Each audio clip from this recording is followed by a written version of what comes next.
Welcome to this FleetOwner Quick Chat. Today we'll be exploring how driver expectations are evolving and what fleet operators need to do to attract, engage, and retain talent in a more competitive workforce environment. I'm Kevin Jones, Editorial Director of our Commercial Vehicle Group, and today we're speaking with Lindsey Trent, Co-founder and President, Next Generation and Trucking Association, and Cyndi Brandt, Vice President, Industry Solutions at Descartes. Lindsey, I'm glad you could join us again, and Cyndi, welcome as always. Thrilled to be here. Thank you, Kevin. It's so much fun to sit down both with you and Lindsey again. Excellent. So, like I said, today we're going to focus on practical strategies fleet operators can implement to strengthen recruiting, improve engagement, and build a more resilient workforce for the future. So let's dive in. Cyndi, I always get the big picture from you. Driver expectations are evolving. Where are fleet operators feeling the most pressure to adapt today? I think there's this really broad shift in the market right now that's going from having just quote unquote a job to having an experience. And if you look at the younger generation, they're really connecting more with experiences, whether it's in their personal time or their work life. Historically, this role was really defined by steady pay, predictable routes, and make sure you're getting that job done, right? Super simple sense of satisfaction. Today, we're seeing this whole fundamental shift where it's moving away from a transactional job to a more experience-driven role. Drivers expect flexibility and a little bit more control over their schedules and routes. The younger generation really wants modern technology inside the cab alongside with them, whether it's a mobile tool to help them through their workday, routing with real-time adjustments, or even digital workflows to make sure that they know exactly what to do when, either while at a stop or approaching a stop. And then third, they're really looking for, less friction in the day-to-day, less waiting time, fewer manual processes. This is a digital community that's grown up, and then they see a paper and pen come out and they're like, what is this, right? They just don't do it. Now, contrast that with the fact that delivery is also evolving, right? It's really not just about speed and cost anymore. It's about consistency, communication, both inside and outside your company, as well as service quality. The expectations around service quality have just fundamentally changed over the last 5 years. So as we ask drivers to do more, naturally, they're just simply going to expect a lot more in return. The last piece I would say too is that there's a huge generational shift that's going to happen in the next several years, right? These younger drivers are just different. And then you layer in, kind of this really interesting demographic reality where our workforce is actually aging out. Younger drivers are entering the workplace a little bit slower. So it makes them critical and selective about which jobs they really want to take. The most important thing is we really have to acknowledge that they think about work differently than perhaps some of us did in the past. Okay. Well, Lindsey, you're the next generation expert here. Does Cyndi take line with what you're seeing out there? Are younger people even looking at careers? I know fleets want people that are going to stay. What are the younger drivers looking for from employers beyond just the compensation? Well, first of all, I just want to say if a young person who is exploring careers has never heard about the trucking industry as a career choice, if they've never engaged with somebody or if their family member is not in the industry, then they're not going to know about the industry. And studies are showing how important it is that industry gets involved within early talent development. So that means for us listening to this, we all need to say, what can I do in my own backyard to invest in the next generation? And this is like, it kills two birds with one stone, right? It is fun, first of all, to engage with a young person and just learn about what they want to do and say, hey, just so you know, I'm an employer in this community, and these are the jobs that not just the jobs, but the careers that we have, and something that you can consider. And it then builds your workforce. So you're investing in your community, you're helping a young person see different opportunities out there, but you're also potentially building your workforce. And if a young person doesn't know about our industry, if the only interaction they have is getting annoyed by trucks on the road, then we're not going to have a leg up because our biggest competition right now are other skilled trades. So Mhm. we're looking at this. Micro says there are for every five skilled laborers who are retiring in the industry, all across all skilled trades, there's only two to backfill their places. And so we're competing Gosh. against that. We are seeing a decline in our population. And Mhm. so it's going to continue to grow. It's going to continue to be tight. So we've got to start thinking, what kind of activities can we do to invest in our own community for early talent development and sharing what trucking careers are. What is the trucking industry? Why is it important? And that kind of goes to your next question that you asked, Kevin. And that is like, what is Gen Z looking for in a career? And especially a career, even in transportation, right? So, one of the big things that they want is purpose. They want meaning with a career that they do. That means for us, we need to showcase that trucking is an essential career. It brings medicine to hospitals, food to our shelves, and it literally is what probably has brought every single item in my background. It was on a truck at one point. And so Mhm. we need to help them understand that there's a bigger picture. Our industry has so much meaning, and we also have to sell the fact that there's career growth and Mhm. advancement in trucking. You don't have to be a driver forever or an entry level mechanic. You can grow into becoming an owner operator, a driver trainer, a supervisor. So showing those stories and making them real stories, we don't want just, stock pictures and videos. We want real people, real stories. That's what Gen Z wants, right? We want that. Gen Z wants it. Um, and two more things I want to tell you. First is coaching and mentorship is so important.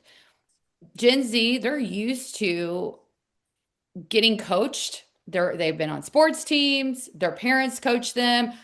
They do a lot of things that are gamified. So they see if they Mhm. get a bad score and it says, oh, this is what I need to work on to get better. And so we as an industry have to start coaching immediately and mentoring immediately when Gen Z starts to work for us.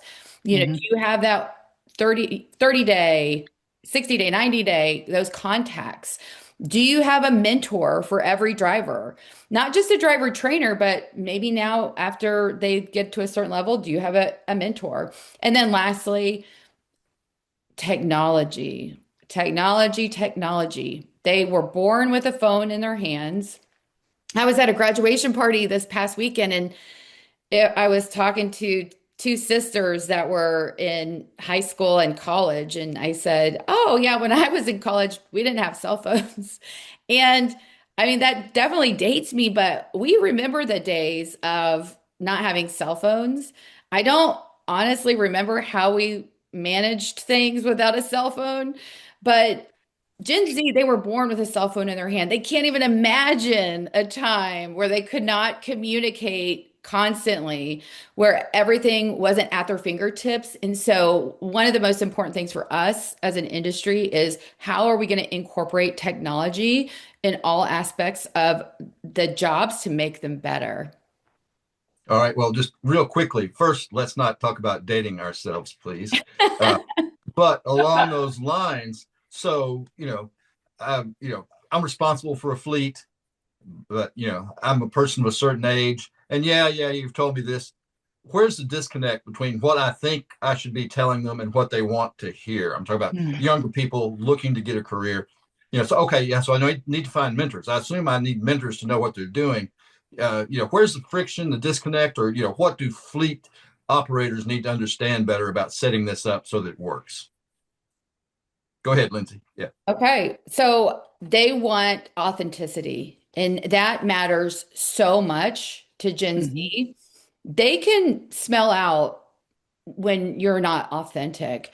And if they get hired by you and the story doesn't match what they were told, then they're going to quickly be able to see that, and it's not going to be a good outcome. And so we need to make our jobs better and build these as career paths because that's what they want. And we need to make sure that we are authentic in what we're offering when we're talking about our careers. And we need to make sure that they're understanding the career as it stands today, and they need to understand where it can take them. But we have to be honest and truthful when we're talking about careers. Okay. Well, Cyndi, again, leaving my old man hat on because it's the only one I've got. Uh, the job is you load your truck or your van up in the morning and then you deliver Sure. it by the end of the day. Uh, you know, I don't know. How do you improve the driver experience when it's basically a pretty straightforward job? Where does technology fit in? How do you make that a better job? Yeah, I think you have to start kind of at the beginning, right? Where you think about recruiting and retention. It's probably one of the largest factors that, the companies that I talk to every day are dealing with right now. Um, we talk to them a lot and they say that, drivers aren't leaving us as a company. They like us as a company. They're really leaving because they have bad days. They have unpredictable routes. They have excessive wait time. There's poor communication internally and externally, way, way too many last minute changes. And of course, frustration with the equipment, and bad or no technology. So, Lindsay and I are kind of talking about the same thing with the tech there. All these things compound throughout the day and create friction and stress. And, this is something that nobody wants in their lives when they're doing their job, right? It shouldn't be harder. It should be easier, especially how we have, kind of moved from, the industrial age to the computer age to the digital age now, right? And even now, maybe even the AI age. But, we have to realize that drivers really have a lot of different options. Someone's always dangling a carrot out there. I'm going to say 9 times out of 10, it's not greener on the other side. But there's a changing dynamic, just like Lindsay and I have already alluded to. The experience is so much more important than those really small differences in pay.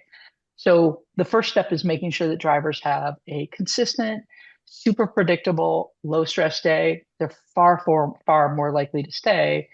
And the other thing too is like tenure is such a huge advantage when you're recruiting, to talk about the fact that you have drivers that have been here 5, 10, 15 years, and you have drivers to key back on something that Lindsay said earlier, that started as drivers, but now are VPs or senior VPs.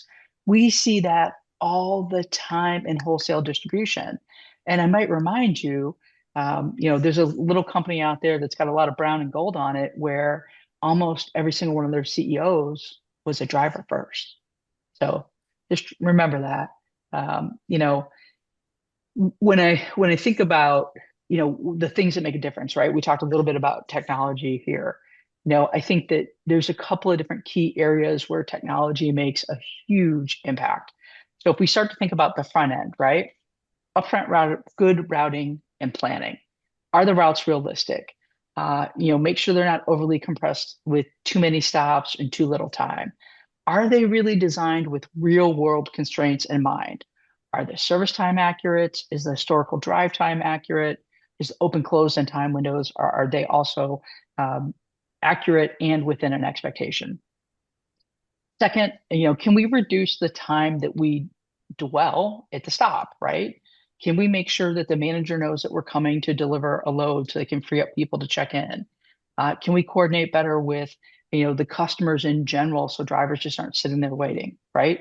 Nobody likes to sit and wait, and the younger generation is far more impatient than us. Why? Because they grew up on cell phones. I mean, I see even my own attention span is an older person, has had an impact on phones as well. Third is around, being able to be adaptable in real time. Can you adjust the routes when something changes? I can't get into the dock because ABC company's truck is already there. Can I make little changes that make a huge difference in real time? And then can I simplify that workflow, right? We still see a tremendous amount of companies with manual processes. These are people that grew up with digital tools. You have to now move to digital tools so that drivers can focus on driving and being safe and not necessarily paperwork. If we can't do these three simple things, then every day doesn't feel controlled. It feels chaotic, right? So that's certainly very, very important.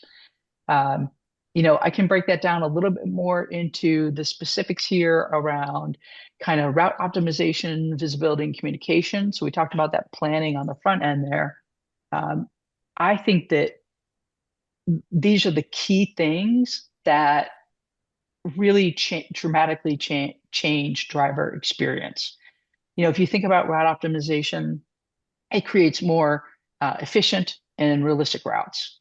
It's also going to reduce unnecessary miles and ultimately reduce pressure to do too many stops in a day, or too few, and there's pressure to come in when it's 8 hours is done, right? But probably most importantly for this generation is to make sure that the workload feels incredibly fair across every driver. Everybody has about a 10-hour route. The second key area is around this visibility piece, right? And we think about visibility, it's both for the driver, the company, and the customer, right? Three very important components here. We want to make sure that we have real-time insight into traffic, delays, different delivery statuses, and also make sure that we can make these proactive adjustments instead of reactive firefighting. So whether it's being able to communicate on the road that there's been an accident or that, a dock door is blocked, it's being able to have the conversation with the dispatcher that, hey, things are running 10 minutes late because I can't get in the dock door, but also relaying that downstream to the customers so that they have all the information that they need.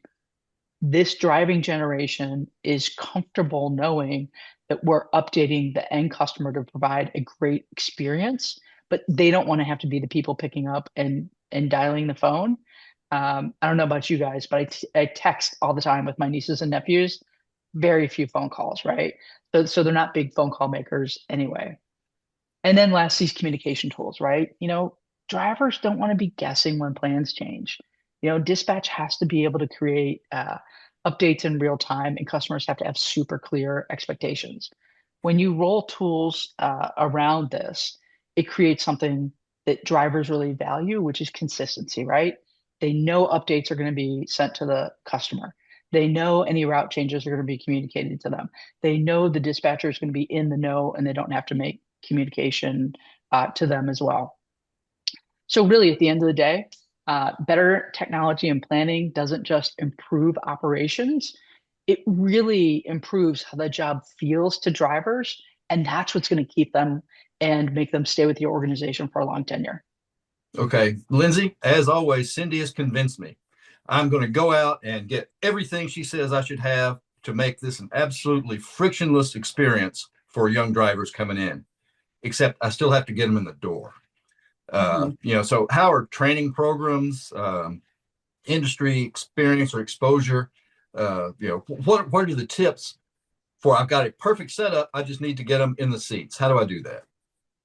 Yeah, I think it's going to take all of us. It's going to take us as a carrier. It's going to take associations that we work with to really be investing in the next generation. And when Cyndi was mentioning like the route optimization, and one of the things that you could do if you go and talk to students about careers in trucking, take a laptop and show the route optimization and what happens and maybe even what it looks like in real time. Because to a Gen Zer, that's pretty fascinating. And it would make them excited about, oh, well, this is a really cool industry for me to get into. Look at all this technology. So it's not about just lecturing and telling this is a great industry and you should be in it. It's showing why it's a great industry, what we're doing to make it better, the purpose of it.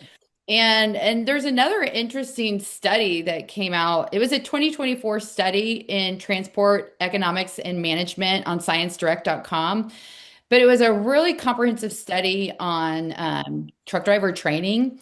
And I'm going to read this. It says, individuals who did not receive formal training early in their careers were more likely to experience accidents. The study also reported that increased behind the wheel training time improves CDL testing, preparedness, and overall training outcomes.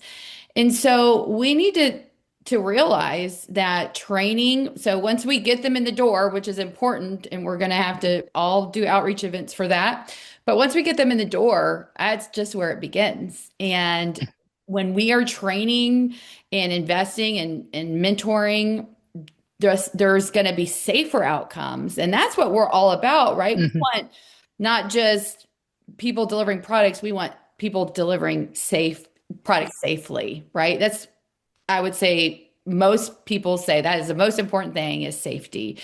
And so building out these robust training programs is going to help us in the long run. It might be an investment up front, but in the long run, it's going to help with safety numbers, insurance, and we just need to see when we're investing in the next generation like this, they see it as also building a career pathway. So you're giving them skills. They're looking for transferable credentials. You're investing in them. You're going to continuously invest in them, and it's going to help them build their career, hopefully with you. All right, very good. So, Cyndi, Lindsey has figured out a plan to get people in the seats. You've got the technology that's ready for them. Where has this actually worked in the real world, where young people have come in to somebody that's got things set up that's frictionless as can be? Mhm. What works, what really appeals to them when they're actually in the seat and doing the job? Well, first and foremost, it's technology, right? That's what really truly appeals to them, and attracts them to the role. That's number one. Number two, they want to be part of the process. And when I say part of the process, they want to be involved in understanding what is the North Star for the company? What are the goals for the company, the department, the region? Really, that's a really important part for them to be in the know and informed, right? So communicating to them, and that leads to something that Lindsey just talked about was safety. One of the big outcomes from this is a safer fleet if you can deploy technology. And a lot of these folks want to understand how well are they driving. They want gamification. They want to know that they're 2% safer than the person next to them, right? They want to be trained to the safety mindset and have it be part of their workflow throughout the day. And I think that one of the things that's often overlooked is that when you're a safe fleet, not only are you reducing your probability of risk and your opportunity to pay out on accidents and claims, but you're reducing your fuel spend, you're reducing your maintenance spend. Like there's a whole other set of outcomes there. But this is a generation that one starts driving later, two is driving less.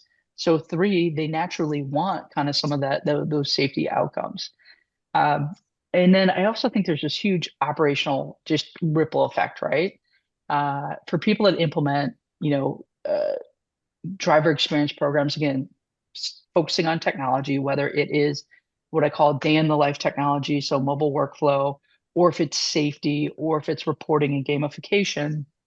Um, when drivers really have this experience, it's better for them. You get cleaner data from them. You get more consistent processes. You get a much higher adoption of technology, not only across the drivers, but across other areas in the organization that are probably slow to adapt to look at technology. And why does this become super important? It's just really about that decision-making piece. It doesn't matter whether it's in routing, it's in maintenance, asset utilization, but getting all those data pieces that you need to really make the right decisions and to narrow it down to something that every single one of us understands, which comes down to reducing costs. So I know that was a little bit of a rambling answer there, Kevin, about, what happens, but, I'm going to go back to my original statement, which is, if we can improve the driver experience, it unlocks the full value of the rest of your fleet investment. And a critical piece of that is those drivers. This is often seen as just kind of an investment in people, and it really becomes a lever, in my opinion, for cultural transformation and transformation in operation performance. Okay, Lindsey, kind of the good news, bad news is um, a lot of young people today are just not interested in coming out of college broke or hugely in debt. So they're willing to look at alternatives now. So that's the good news. The bad news is, uh, I know because I cover a lot of manufacturers, they are saying the exact same things. We've got to use technology to make manufacturing cool to attract these. So Lindsey, uh, looking ahead, what will separate the fleet operators that successfully attract the next generation from those that continue to struggle? Yeah, that's a really great question. And I think um, if you're attracting young people and thinking, what does a young person want from me? Mhm. They want a good culture.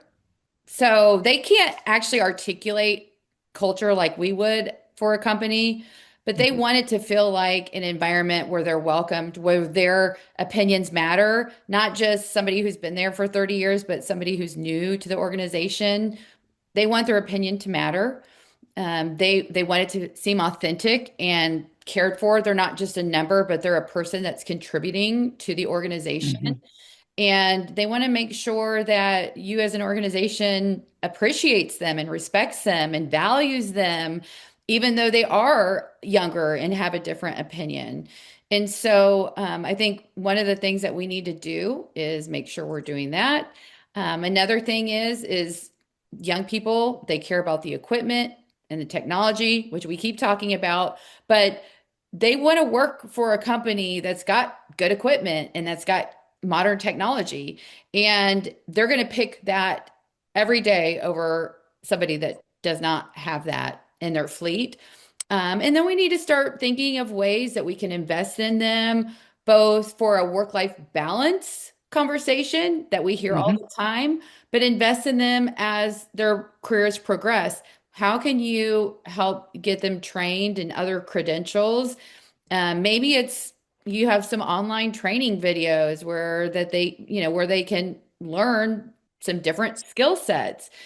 How can they get to the next level and how are you going to take them there and what are the credentials they need to get that to that next level? They're not looking for a job, they're looking for a career.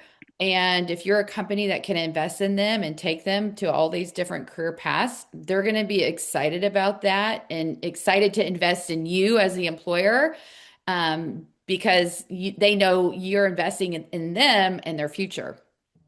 Oh, Cyndi, I'll let you kind of put a bow on all this. Uh, so what does it look like? Of course, we want our drivers to all come home safe every day. How do you get them to come home happy every day and stay and find that career path? I love that. I don't think everyone's ever asked me a question quite like that, but how do I keep people happy? I think one is meet them where they want to be met. And this generation clearly wants to be met with technology. I know Lindsey and I sound a little bit like a broken record today, but it is really important with technology. And they're going to be looking at what technology do I get to use in my day and how technologically enabled is the company. They're going to start kind of old school and look at your website. And if it looks like, Yeah. a 1999 website, they're going to sniff that out right away, right? Probably doesn't bother you and I, but it's going to bother them, and that's one of the things they're going to then notice really, really quickly. Two, they're going to start to look at how is technology actually integrated? Was it part of the recruiting process? You know, I'm always surprised when I talk to customers today and they say, when we're in the recruiting process, folks are immediately asking us, do you have cameras? What type of routing technology do you use? Or are you using routing technology? Like these folks are really well educated to ask questions around technology today. Second, it's making sure they have, again, the right technology in their hands to do the job quickly and efficiently, and know that technology also parlays data into something that they can see. How am I doing relative to my team? How am I doing relative to my peers? And sometimes it's really not about competition. It's about understanding where do you pull on the rubber band to pull everybody in the same direction, because it's also a very collaborative generation and sometimes a little bit less competitive. So I think that that's super important. The last two things I think go hand in hand, which is safety. They want technology that's going to actively protect them and be safer. That's why they're asking those questions about cameras. And again, Lindsey talked about the equipment, right? Advanced driver assist features, super important for the younger generation. Real-time alerts, video-based coaching. Don't just tell me I did something wrong, but show me what I did wrong and and the pattern and how to correct it. That's a real signal that I'm going to invest in your well-being, and it's really important that you get home safely every night. The safety first culture is something that we're seeing this younger generation really, really reach out to. And the companion to that is using technology to coach and engage, right? Not just monitor or use a stick. Gamification, scorecards, personalized feedback. This all helps them understand how to improve. It keeps them motivated and completely shifts the narration from, or it completely shifts the narrative from being watched to being developed, right? And being mentored. And that's a huge, huge cultural differentiator. And those cultural differentiators are what makes people happy. And then, of course, transparency, right? Give me the data, keep me involved. Or if you're going to make a change in the technology I use, consult me, ask me, because I will guarantee you this generation is thinking about ways to solve problems that we have not thought about, whether it's looking at ways to clean data with a quick and dirty vibe coding site to a different workflow, putting things in different orders. It's just sometimes we get used to what we do, but they're taking a fresh approach to it. Listen to the fresh approach. This is the one generation that needs to be heard more than any other generation that's out there. Heard and engaged with. That's what makes them happy. All right, very good. Well, we're out of time for the day. But for our fleet owners out there, there's nothing to it. Piece of cake. All you got to do is give Lindsey a call, and she'll help you make sure that you can understand what makes trucking and driving cool.